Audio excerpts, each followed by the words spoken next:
스탠다드 브릿지라고 하는 프랜차이즈 인큐베이팅 기업의 이영복 대표라고 합니다. 저희 회사는 인큐베이팅을 전문으로 하는 기업이고요. 인큐베이팅이라는 그 비즈니스 모델 자체를 국내에 처음 도입을 해서 현재 10여 년 이상을 영위해 나가고 있고 10평대에서 100평대까지 다양한 업종의 브랜드들을 진행하고 있습니다. 실적으로는 약 35개 정도 브랜드, 매장 수로는 한 3,300개 정도의 그 전개 경험을 갖고 있습니다.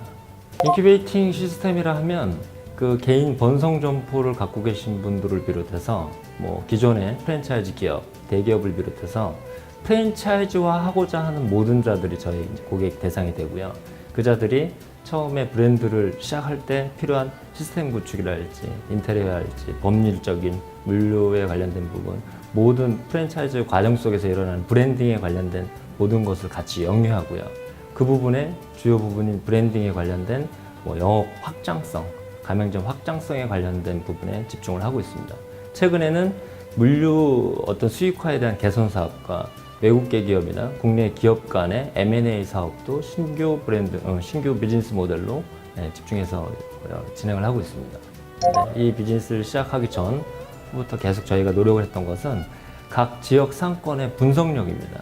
그게 다 전산화되어 있어서 예를 들면 용인에 2억 정도의 주점에 1층에 45평에 전면이 2면 정도 나오는 점포를 구한다. 이런 경우에 일반 본사 같은 경우는 필드를 나가지 않으면은 구하기 어려운 이런 상황이고, 아니면 지역에 있는 부동산의 협조를 받아야 되는데 저희는 이미 전국의 각 상권에 평형별로, 업종별로 이게 다 리스트업 전산화되어 있습니다. 이걸 기반으로 해서 일단 창업자들이 원하는 점포에 대한 어떤 서칭력이라든가 그런 서칭력이라는 것은 결국은 매장의 매출과 관련되어 있는 겁니다. 그래서 확장성의 기본은 입점시킨 매장의 매출 대비로 확장성의 률이 높아질 수밖에 없는 거고, 저희 직원들의 기본적인 인센티브 구조가 계약을 많이 해서 인센티브를 많이 가져가는 것이 아니라 본인들이 입점시킨 매장에 대해서 매출 대비 베이스로 인센티브를 가져가는 구조를 갖고 가다 보니 기존의 본사에서 본사 직원들이 인바운드 받아서 영업하는 그런 방식과는 좀 차이가 많이 납니다. 지금 회의하시는 모습을 보셨지만 제일 1순위로 저희가 인격으로 저희 내부의 그 자체 직원의 인격이다라고 평가하는 것은 본인들이 입점시킨 매장의 매출 추이가 첫 번째로 분석되고 그 매출을 계속해서 개선하거나 관찰하는 그런 내용, 또 그 매출이 만약에 하락됐다 하면 그 매출을 향상시킬 수 있는 방법, 마케팅 툴 이런 것들을 같이 브랜드 본사와 함께 계속 브랜딩해 나가는 역할을 제일 중요시 생각을 합니다. 본사의 어떤 매출에 따른 물류 수익, 예를 들면 A라는 본사가 물류 수익이 A 정도의 물류 수익을 갖추고 있는데 저희가 인큐베이팅을 시작을 하면 그 브랜드의 모든 부분, 디자인, 점포의 컨셉, 물류 시스템, 심지어 소스, 로직, 배송에 관련된 부분부터 다시 다 재체킹을 하고 점검을 합니다. 이 시스템을 다시 구축을 하면 개선되는 부분의 금액이 상당수가 발생을 합니다. 그 상당수 발생한 부분에 관련된 것들과 등등 해서 본사가 수익 구조화 될 수 있는 부분들을 같이 쉐어해 나가는 그런 구조를 갖고 있습니다. 저희의 장점은 일단은 열정이라고 표현들을 많이 해주시는데, 사실 저도 영업이든 인큐베이팅이라는 개념을 국내에 처음 도입을 하다 보니 사실 무지했던 게 사실입니다. 기획자 출신이 영업을 알 리 없고 상권을 알 리가 없죠. 다 몸으로 부딪혀서 경험칙으로 다 만든 것이고요. 35개 정도의 브랜드를 인큐베이팅을 하면서 약 3,000개 이상의 매장을 전개해 나가면서 그때그때 쌓였던 노하우들이 이제 저희의 최대의 장점일 수 있고요. 또 하나의 장점은 사이트에 대한 분석이 저희는 다 전산화되어 있습니다. 그래서 장사에 있어서 여러 가지 업종의 선택이라 할지 여러 가지 중요한 요소들이 있지만 제일 중요한 것이 목이라고 저는 개인적으로 봅니다. 그 목에 대한, 장소에 대한, 사이트에 대한 분석이 다 전산화되어 있기 때문에 그걸 베이스로 한 시작이다 보니 상대적인 경쟁력이 있고, 그 사이트에서 매출이 높게 올라오다 보니 전반적인 그 사이트에 대한 그 확장성에 대한 기대치가 커지는 거죠. 그 점주들의. 그래서 그 안테나 샵을 본 매장의 일반 창업자들이 또 그 브랜드를 또 하게 되는, 또 그 매출이 지속되다 보니까 그 브랜드의 생명력을 같이 가져가는 긍정적 순환이 이제 이루어지는 그런 상황이 연출되고 있습니다. 사이트라면 입점시킬, 업종별로 A라는 브랜드가 프랜차이즈화 시켜서 본인들이 생각하시는 뭐 100개든 200개든 이렇게 생각하시는 개수가 있는데, 만약에 예를 들어 100개 정도의 입점을 해야 되겠다라고 사업 계획을 잡았다면 저희는 3배수의 점포를 준비해 놓고 인큐베이팅을 처음에 시작을 합니다. 예, 그러니까 100개 입점시켜야 될 매장에 300개를 준비한다는 얘기입니다. 그럼 300개 중에 제일 잘 될 수 있는 것부터 순서대로 들어가기 때문에 그 들어간 입점된 매장의 매출이 결국은 홍보 효과가 되는 거죠. 일단 저희가 기본적으로 원하는 것은 변화에 대한 두려움을 얼마나 받아들일 수 있는지를 체크합니다. 그 내용은 모든 찾아오시는 분들이 장사가 너무 잘 돼서 누가 가맹점 내달라고 하는데, 누가 프랜차이즈 하자고 하는데 전문가 같지는 않고 저희를 찾아오십니다. 근데 그분들은 음식이나 본인들이 외식업이라 하면, 아니면 서비스업이라 하면 본인 매장이 어쨌든 번성점포이기 때문에 찾아오시는데, 그거에 대한 그 메리트만 갖고는 프랜차이즈 하기는 굉장히 용이하지 않습니다. 그래서 변화라 하면 본인들이 갖고 있는, 음식이라 하면 그 음식에 대한 고유성 외에 네이밍이라 할지, 뭐 법률적인 거라 할지, 뭐 브랜드의 컨셉이라 할지, 뭐 매장의 컨셉이라 할지, 뭐 이런 것들에 대한 부분들을 저희가 디자인부터 같이 다 해나갑니다. 근데 원청자가 그 아이템에 대한 뭐 아집을 피우면 시장에 소비자들이 원하는 그림이 아니겠죠. A라는 지역에서는 그 소위 먹힐 수는 있을지 모르겠지만 전국화 또는 세계화하기 위한 과정 속에 브랜딩으로 거듭나지 못한다는 얘기죠. 그 과정을 일단은 1차적으로 다시 다 재정비를 합니다. 그 두 번째는 법률적으로 가맹사업에 영향이 없게, 문제가 되지 않게 법률적인 부분을 다 세팅을 하고요. 그 다음은 창업자들이 봤을 때 프랜차이즈화 됐다라는 어떤 기본적인 요소들이 있습니다. 뭐 직영 매장이, 아니면 뭐 사무실이, 인력 구성원이, SV들이 뭐 이런 것들 다 갖춰져야겠죠. 그렇게 갖춰진 다음에 가맹 영업이 시작이 됩니다. 가맹 영업이 이제 확산이 시작이 되는 거고, 그때 100개 때, 200개 때 해야 할 거, 하지 말아야 될 것에 대한 부분들을 저희가 주 단위, 월 단위, 반기, 연 단위로 컨퍼런싱을 해드립니다. 그래서 역할을 나눠서 쭉 진행해 나가는 과정이고, 이 과정에서 물류 수익에 대한 개선이 좀 필요하다. 이것은 저희가 최근에 이제 비즈니스 모델로 잡은 상황인데, 본사에서 자체적으로 물류 수익을 잡다 보면 제약이 굉장히 적습니다. 결국은 본사가 매장이 확장함으로써 수익화하는 시점은 한계가 있다는 얘기입니다. 그 뒤에는 지속적인 로열티 수급과 물류의 어떤 안정성, 또는 물류의 이제 그 수익 구조의 안정성이 이루어져야지만이 확장성이, 파급 효과가 떨어졌을 때 이쪽에서 수익 구조가 할 수 있는데, 이거에 대한 부분들은 일단 국내에서 저희가 제일 잘 잡고 경험이 있다고 생각을 합니다. 그래서 요거까지 안정이 되어지면 최근에 저희가 비즈니스 모델로 선택한 M&A 시장도 그 다음 단계까지 마무리를 지어집니다. M&A는 국내 기업 간의 M&A도 가능하고요. 어떤 자본력에 의한 M&A도 가능하고, 외국계 기업의 국내 브랜드 M&A도 가능하고요. 이렇게 해서 그거는 이제 아이템자의 의사에 따라서 뭐 그렇게 됩니다. 예전에는 어떤 그런 기대치가, 너무 큰 기대치를 갖고서 찾아오시는 분들이 많았었어요. 뭐 이영복 대표를 만나면 뭐 몇 개 이상은 충분히 될 수 있더라. 뭐 이런 내용들이 이제 뭐 이렇게 루머처럼 많이 이렇게 시장에 깔려 있었는데, 사실 저는 그렇게 바람직하지는 않다고 보고요. 그리고 실제 그렇게 했던 적도 있습니다. 제가 하면 몇 년 내에 몇 개 정도에 대한 개념은 자신 있습니다. 근데 현재 그렇게 하지는 않습니다. 이유는 시장에 그런 짧은 속도로 파급되는 그런 브랜드들이 대다수가 생명력이 적습니다. 저희도 학습을 했고 시장도 학습을 했을 거라고 봅니다. 그래서 안정적으로 연간 사업 계획에 의해서 꾸준하게 지속적으로, 또 오픈된 매장이 지속성을 갖고 갈 수 있게 하는 것을 목표로 하고요. 저희가 목표 개수로 정하는 것은 클라이언트하고 상의를 해서 연간 계획을 잡습니다. 그래서 그 최종 목표에 도달할 수 있게 시간을 쪼개고, 목표를 쪼개고 전략을 쪼개는 거죠. 그래서 그 접근 방식은 그렇게 가고, 그 개수를 저희 계약 관계에 뭐 확정적으로 표시해드리거나 이렇지는 않습니다. 그렇게 된다면 로또가 되겠죠. 왜 최근에 같은 경우 참 시장에 재밌었던 일이 있었던 게, 뭐 스몰 비어가 대세였습니다. 얼마 전에 이제 언론에서도 이제 공개가 됐듯이 30여 개가 넘는 본사에 뭐 1000여 개 이상의 매장이 시장을 장악을 했습니다.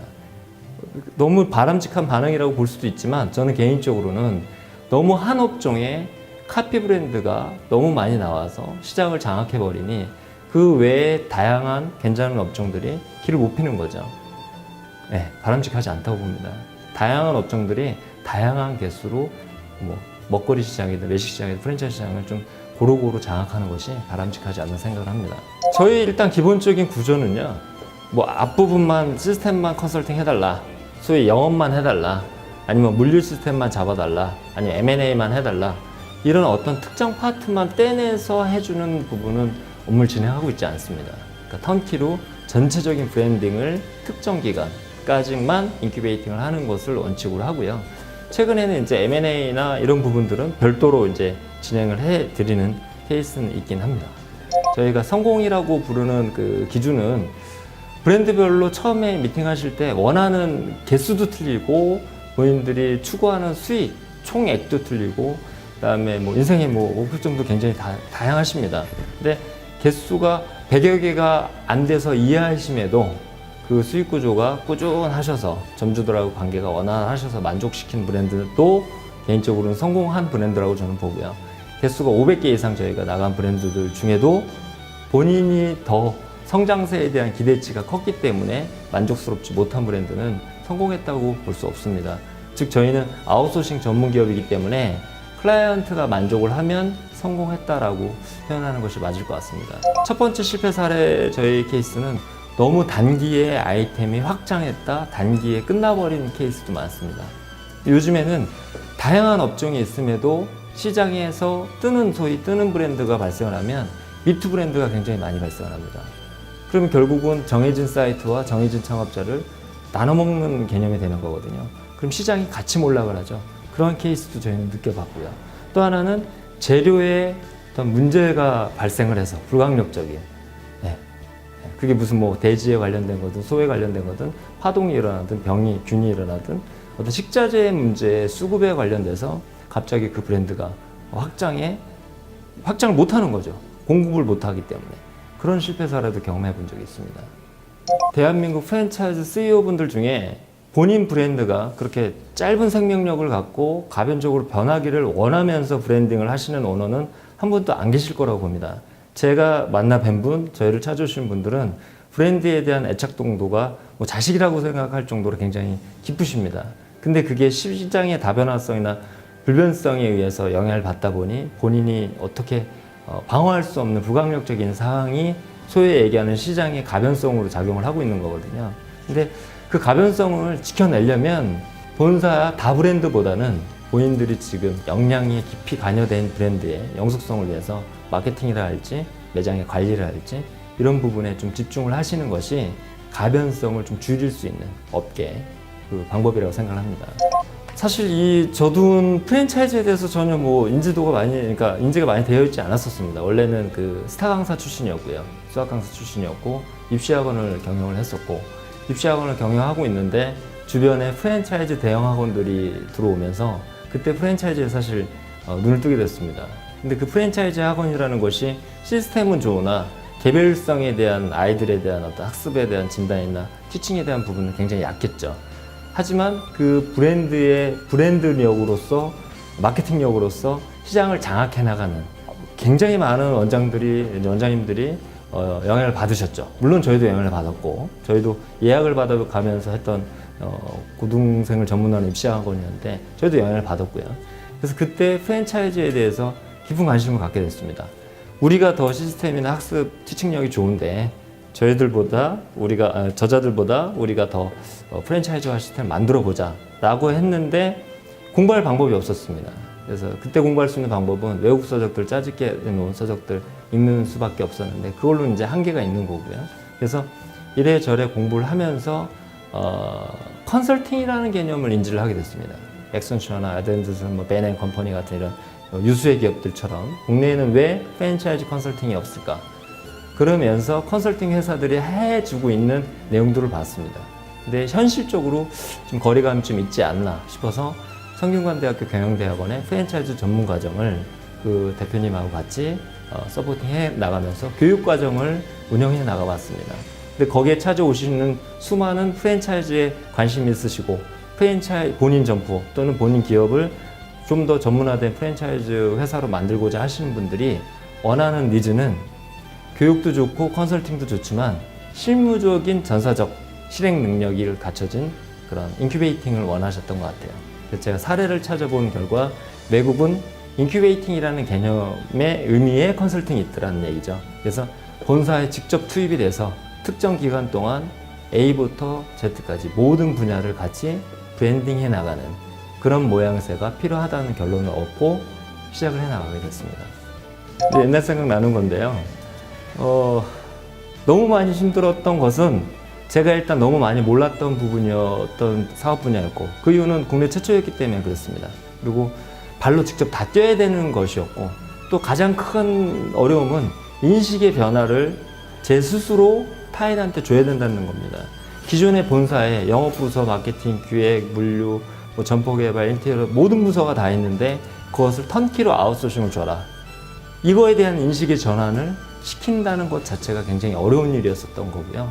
그리고 하나하나 해 나가면서 겪어야 될 어려움들을 몸으로 다 직접 체험하다 보니 사실 뭐 몸도 굉장히 뭐 아팠던 시절도 있었고요. 그리고 저희 전 직원이 매일 밤 오전부터 필드를 뛰어서 밤 12시에 회의를 하게 된 이유도 거기서 시작이 됐던 거고, 그 회의를 통해서 문제점이라 할지 보완해야 될 점, 개선해야 될 점들을 하나하나 바꿔나가면서 성공 사례들이 나오다 보니 프랜차이즈 시작을 할 때는 최소한 스탠다드 브릿지의 인큐베이팅 시스템을 이용해서 하는 것이 더 안정적이다.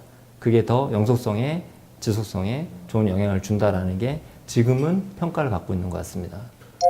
저희 직원들은 사실 예전에는 그 소위 업계에서 조금 한다는 친구들이 많이 다 포진이 돼서 뭐 이런 그 개인적인 퀄리티, 개인 캐리어에서 뭐 퀄리티 높은 친구들이 많이 포진해 있었습니다. 근데 이것이 제가 보는 국내 프랜차이즈 시장에는 맞지 않다라고 봅니다.